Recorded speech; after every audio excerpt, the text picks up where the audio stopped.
your first experience of a British audience? They seem to like you. Hi.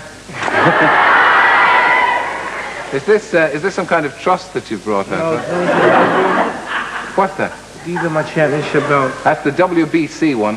Yeah. Yeah, look at that.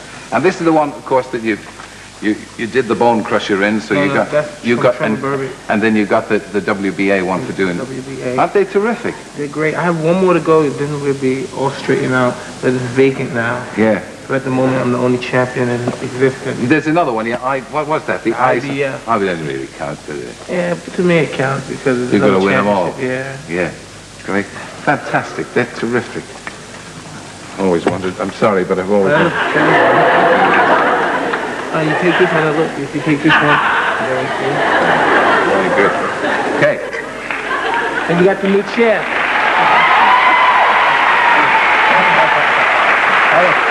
I like that one. I like that one best because it holds your stomach in.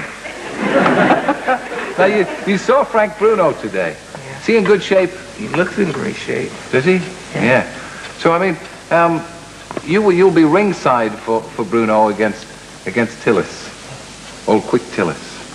So how do you see the fight going? Well, this should be a very interesting fight because Frank is coming off a loss, and I'm sure he's very determined to get back, the snap and the enthusiasm of the British crowd. Yeah. But I'm sure everybody loves Frank and great. Oh, they'll want him to win, yeah. Yeah, I'm sure, because I see the crowds when he fights. What do you think his chances are against Tillis? Because Tillis is a good fighter. Very good fighter, and it's an even fight. Because Tillis, I remember a long time when I went to camp to box with Bruno, Tillis was there. And Tillis, you sparred with Bruno? Yeah. Was this when you were an up-and-coming fighter and he was there? We were both young. Yeah. He was like 20, I was like 15 when we first started. How did you get on with the sparring? This is the boxing. Yeah. And Tillis, you sparred with him as well? No box with Tillis. Didn't you? Fight, yeah. Yeah, just the fight. So you must have your ideas. I mean, can we ask you for a prediction?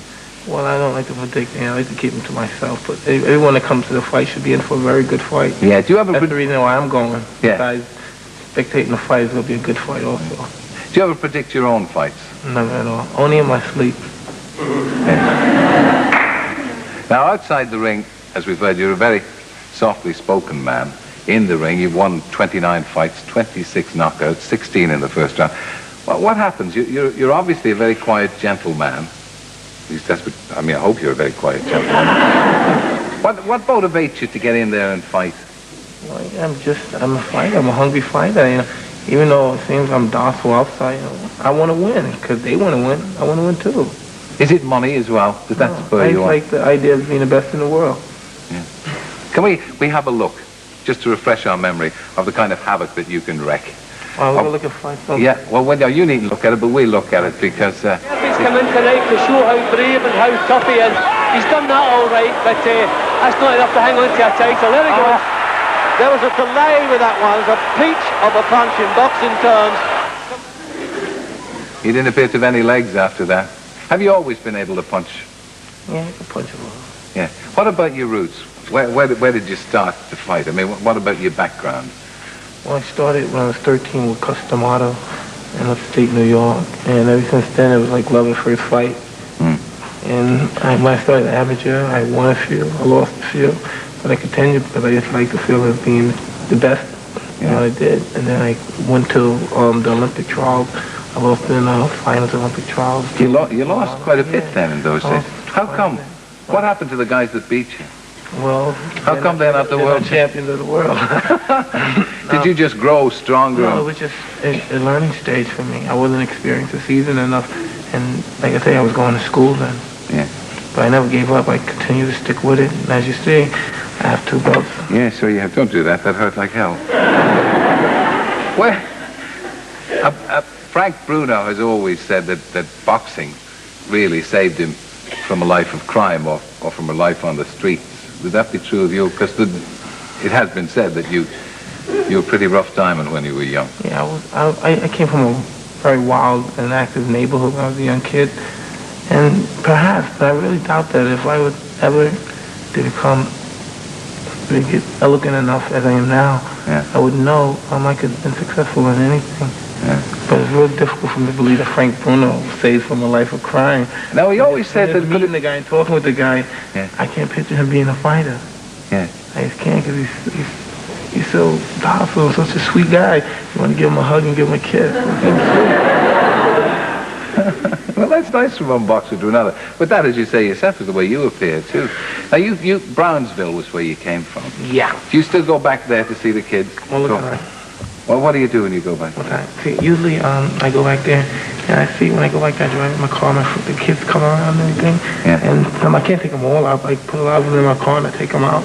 Yeah. I take them to like the fast food, Burger King or something. And a lot of them train. They always say, hey, come on, I box too, come to the gym. Yeah. And I go watch them in the gym and stuff. They all want to be like you. I don't know if they want to be successful. I always tell them, never want to be like someone else. Be the best in what you know how to do. Take the best in what you have and do it. Be the best, don't be like anyone else, because you could never succeed that way. Yeah, sound advice. Did you have a boxing idol? Is there somebody? I never had an idol when I was a young kid. No. Never. Because you compared sometimes because of your build with Rocky Marciano. No, I never had an idol. Well, my neighborhood where I come from, it's funny because that's how we were brought up. If you had an idol, that was a sign of weakness, that you had to look up to somebody. And we didn't look up to Just people. to lean on yourself. Yeah, really. It's really crazy, but that's how we were.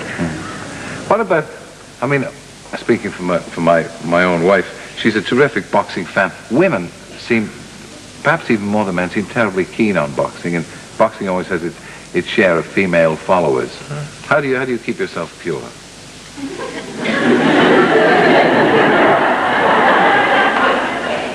I'm not pure. I'm not pure.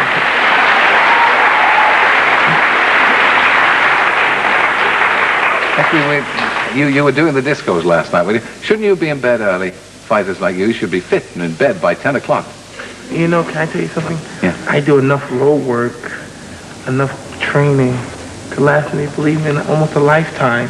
And I think it's due to me to enjoy myself sometimes when I have the luxury to do it. That's right. You go back and go into training, will you?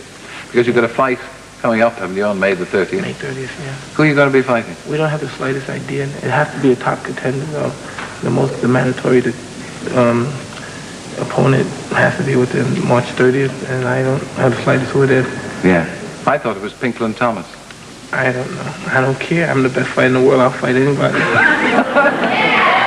Okay, thank you, Mike Tyson. Stay with us. We'll leave this beside us for a few minutes. Thank you, Mike. That was really nice.